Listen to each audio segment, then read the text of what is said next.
Open your cerebral cortex and shift your lobes into upper beta phase, because you are going to have Bitcoin knowledge transmitted directly into your vestibulocochlear.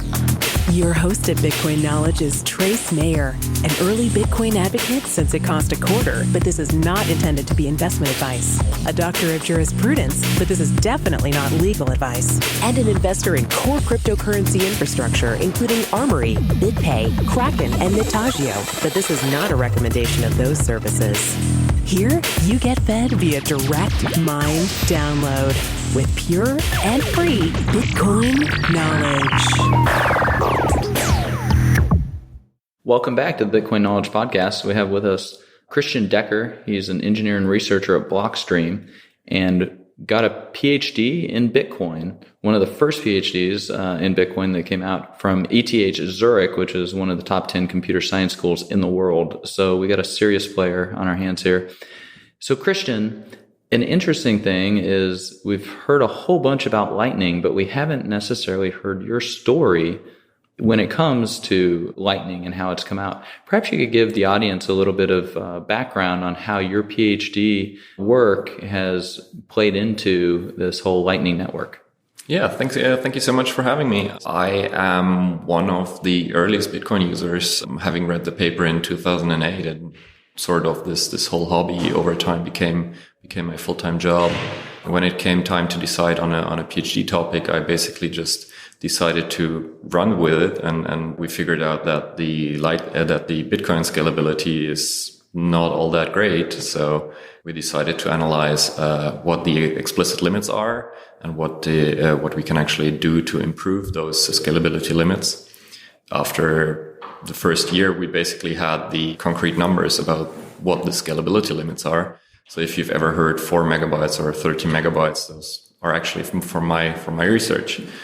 And after actually pointing to what the scalability limits are, we decided to go and try to raise them and improve them. And after a few failed or moderately successful attempts at scaling on chain, we decided to try our hand at scaling and moving the load of the Bitcoin network off chain into what we call duplex micropayment channels. And duplex micropayment channels is basically just a contemporary of the Lightning Network paper. They managed to beat us to the punch and publish slightly before us. And so when it came time to decide on what to continue working, I decided to join the project with a bigger momentum, and that's basically what led me to work on Lightning. And that's still what I do today. Well, that's kind of what happens when you're going through a formal academic review process with the dissertation, right? And somebody else isn't, and so they're able to put out a white paper. Oh yeah, it was pretty sad for me, but in the end, I had to admit that the Lightning paper had better trade-offs than duplex micropayment channels. Oh, interesting. But we were able to actually recover some of the features from duplex micropayment channels back into the Lightning network, and we were able to propose quite a few changes to the network that make it more flexible and more scalable as well. Now, just this year, we've picked up our tools again and decided to publish a new paper called L2 that sort of reconciles Satoshi's idea for sequence numbers, payment channels, and sort of roll this all into a new system, which we call L2. So some people might not be aware of Satoshi's original vision when it comes to these sequence numbers. Perhaps you could help teach some of us about what these sequence numbers are, how they're usable, like what use cases might result from them, and then how your work has been impacted on kind of bringing them back. Of course, yeah. So sequence numbers that were in the original implementation by Satoshi were basically meant to have rapidly adjusting payments between two parties or multiple parties. The basic idea is to have a transaction that can be replaced over and over and over again, simply by saying we have now a transaction with sequence number X, and the miner will, upon receiving a new transaction that is a double spend of the original transaction, but has a higher sequence number, then the miner would go and replace this old transaction with the newer one. The issue with that is that there is no way to actually enforce this. in any way. Well, that's what you have a blockchain for, right? Yes. So the original idea was basically to have them be replaced in a mempool without a transaction ever touching the blockchain. And it turns out that there are ways you can incentivize miners to not choose the later sequence number. And miners also have this issue of not being able to know when they should stop waiting for a new version and now settle this contract on chain.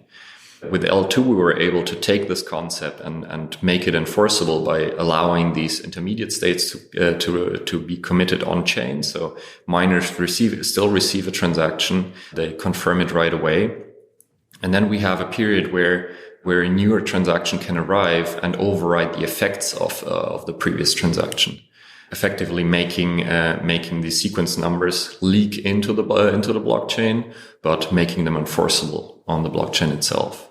So it was really a nice thing that we could reconcile this original vision by Satoshi with the status quo of payment channels. Yeah. So when we're looking at this Lightning Network that's coming out, we've got our base layer of Bitcoin, safety, security, 10-minute confirmation times down there. Then we've got these trustless payments that are happening on top of the Lightning Network that are still Bitcoin, and there's like no debt, no IOUs with them. Who all's working in this space? I mean, we've got like Rusty Russell, we got Roast Beef, we got Elizabeth, we got you. Like, maybe you could talk a little bit about some of our other key players and developers in this space. Yeah, the whole Lightning effort has been very much a community effort with a number of companies contributing. Most work has been done by 3 companies, namely Async from Paris, Blockstream, well, we're from San Francisco, and the Lightning Labs guys from San Francisco. These are very small teams, but they've actually done a fair bit of work. So we're like 2 people working on this. The Async guys are 3 people, and the Lightning Labs guys are, I think, in the tens of people. So it's been very, very nice to be able to cooperate between these 3 companies, because we all buy into this idea that one big collaborative network has so much more value than having 3 different implementations that would compete on users.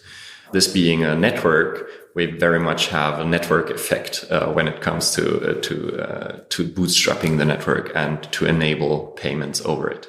Now it's still 3 different implementations, just the same Lightning Network. Yes, right? Exactly. So in addition to these 3 implementations, there is also a number of other implementations that are in various stages of development, but these are sort of the main 3 that have contributed the most to the specification. And the specification is very much a community RFC-like effort. And we try to make this a public debate on what should be done and what should be fixed. And so everybody's basically free to come along and try their hand at implementing it. It's not the easiest system, of course, because we inherit the complexity from Bitcoin and we add some on top. But I think the specification is good enough that we can actually encourage people to build their own implementations. So switching gears a little bit, you said like, the 4 megabyte or the 13 megabyte numbers, those come out of your research. When you look at some of the other blockchains out there, like Bcash, for example, 8 megabytes, 16 megabytes. Now I think they have a 32 megabyte limit on there. What could possibly happen with that? I mean, like, okay, you've said it, the 4 megabytes and 13 megabytes, but now they got 32 megabytes, which is like 8 times larger than that. So what could possibly happen? What are some of the risks? Yeah, so I mean, the having large blocks is all nice and dandy if you don't need them. I mean, it's like this. They have this animation of having I think it's a cache highway or something like that. Yeah, where they have like highway. 32 lanes, and you occasionally see one car zooming across it, whereas the Bitcoin lane is a single lane route that still processes a fair amount of transactions. Yeah, I mean, sure, they're not using any of the capacity right now. I mean, I think there are more transactions on Dogecoin, but let's say that it were stress tested. Yeah. Let's say that somebody actually threw a significant amount of money at stress testing it, say $200,000 to $500,000, So they could just generate millions and millions of transactions and lots of 32 megabyte blocks. What could we possibly see results from that type of a stress test? I mean, because assume it performs well, then we could use that as data for Bitcoin, right? So, I mean, there's an incentive to use this $12 billion blockchain as a stress test research and development lab, right? Yeah, honestly, I think you need much less than these $200,000 you mentioned before. It will be quite easy to flood to create 32 megabyte blocks in Bitcoin Cash and sort of see what the effects are. From my research, I saw that you basically end up with two scenarios. One is a reduction in decentralization, meaning that less and less nodes can actually keep up, simply due to the communication latency between nodes, which is an O(n) squared problem. No, not really. No. It's basically just a function of the diameter of the network. Okay. So what happens is that the network, that the propagation of a block inside of the network is so slow that in the rest of the network that hasn't seen the block yet, there is a very high probability of finding another block. So orphan rates. It's not just orphan rates, but if this load is kept up, then you will never ever reconcile again.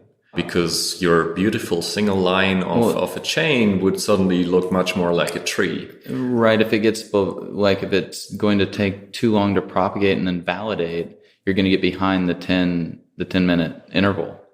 Right. Is what we're talking about. That's also a side effect, because you suddenly see observe a much lower block rate because you have a lot of conflicts.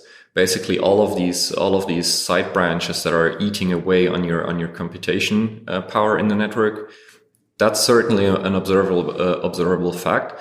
But simply the fact that I'm in one corner of the network and you're on the other corner of the network, I find a block, you still don't see it, and now you find the block. Now we've just split the network. And whoever builds on whichever one, that's going to become the new chain. But no, we will simply not converge ever again. If this is a sustained load, then we will just continue on different forks forever, because in your corner of the network, somebody else will find a block that builds on top of yours, and somebody in my corner of the network will find will find a block on my end. And if this load is sustained, then we will eventually end up with what looks much more like a tree than our beautiful single chain. And that might not sound dangerous, but if you're on different branches of this tree, you have a different view of exactly. Yeah. If you have a different view of the state that we try to reconcile, from my view, then I might actually start double spending you, or we might not even be able at all to negotiate. Couldn't they be brought back into consensus, and it would just cause effectively a reorganization?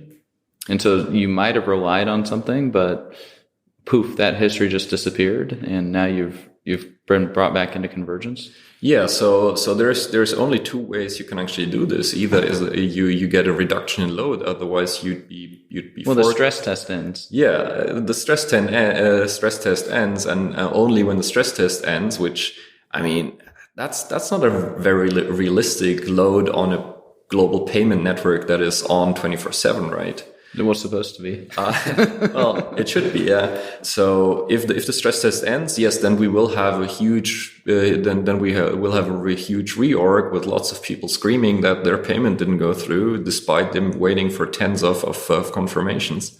And the other solution to this problem is basically, let's reduce the network diameter, which then results in a far smaller network with far fewer people actually deciding on what happened and what the true transaction history is. Well, I mean, if you don't have $20,000 of RAM to be doing full validation, then what are you doing running a full node, right? Yeah, I think I'm probably guilty of that as well, because I don't have $20,000 to throw at a Bitcoin rig that only verifies the blockchain. Well, I think the BitPico guys, they put out a 6 megabyte block that took 40.4 gigabytes of RAM to fully validate.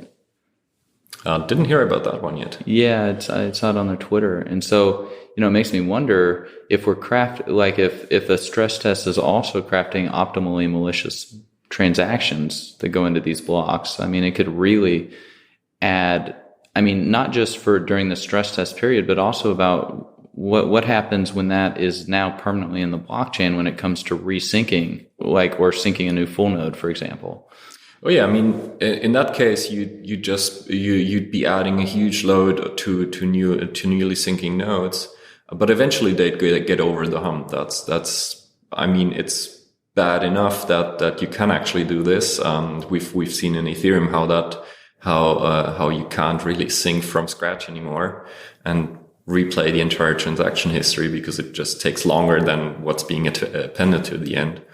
But really the far bigger danger is that if you do this on a continuous basis, have sustained traffic and also craft these attack transactions, so to speak, then you could actually make it such that slow nodes and I mean, by slow nodes I mean laptops and personal machines, not just Raspberry Pis, could not keep up anymore. And that would be to the detriment of the network as a whole, because you've just lost a number of verifying nodes that would have been able to tell you if something fishy has gone on. And you're not able to replace with new reinforcements because it takes too long to sync new full nodes. Yeah. Because the stuff being appended is now taking longer than, like, you're just never going to catch up. So you never get reinforcement nodes. So you're just going to have a constant attrition of nodes. Is that kind of how this plays out? That's basically what happens in the end. The solution that Ethereum went for is basically just,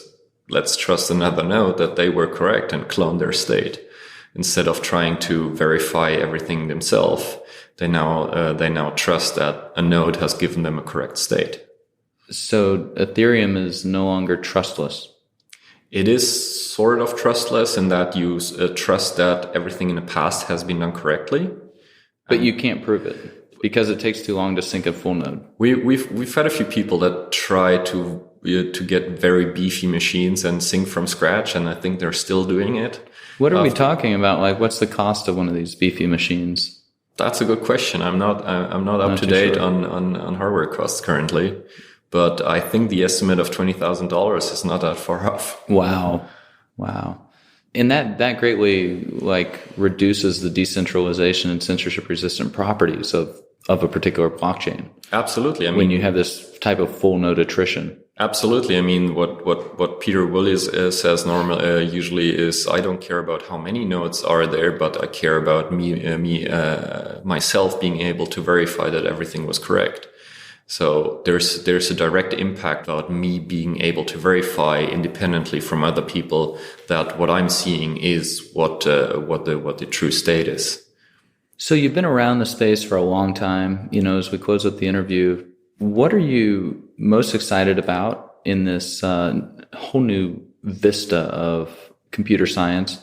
And also, what are some kind of just recommendations or advice that you might have for people on the other side of the microphone? Ooh, that's an interesting question. So obviously I'm very much excited for off-chain payment channels and a whole slew of innovation that also comes from the Ethereum camp. I've just come from a conference where everybody was basically building off-chain protocols for Ethereum. And the usual excuse was, we can't build this on Bitcoin. It's too hard. And I'm pretty sure we can backport most of that stuff into Bitcoin. And so that's definitely what I'll be trying in the future. But there's also a lot of very interesting innovation happening on chain. There's Taproot, Graph-root. There's aggregatable signatures. There's Schnorr coming hopefully soon that will enable a whole slew of new applications. It's a very exciting space at the moment, and I don't think it has been this exciting for a very long time. And how about some advice? That's hard. If you're interested in tech, just follow your interests, and you'll find something that is both challenging and rewarding, and you'll have a great time. Well, there you have it from Dr. Christian Decker, first PhD in Bitcoin from top 10 computer science school, ETH Zurich, engineer and researcher at Blockstream, and kind of a inventor of Lightning Network in a certain type of a way, right? So thanks so much for being with us. Yeah, thank you so much for having me.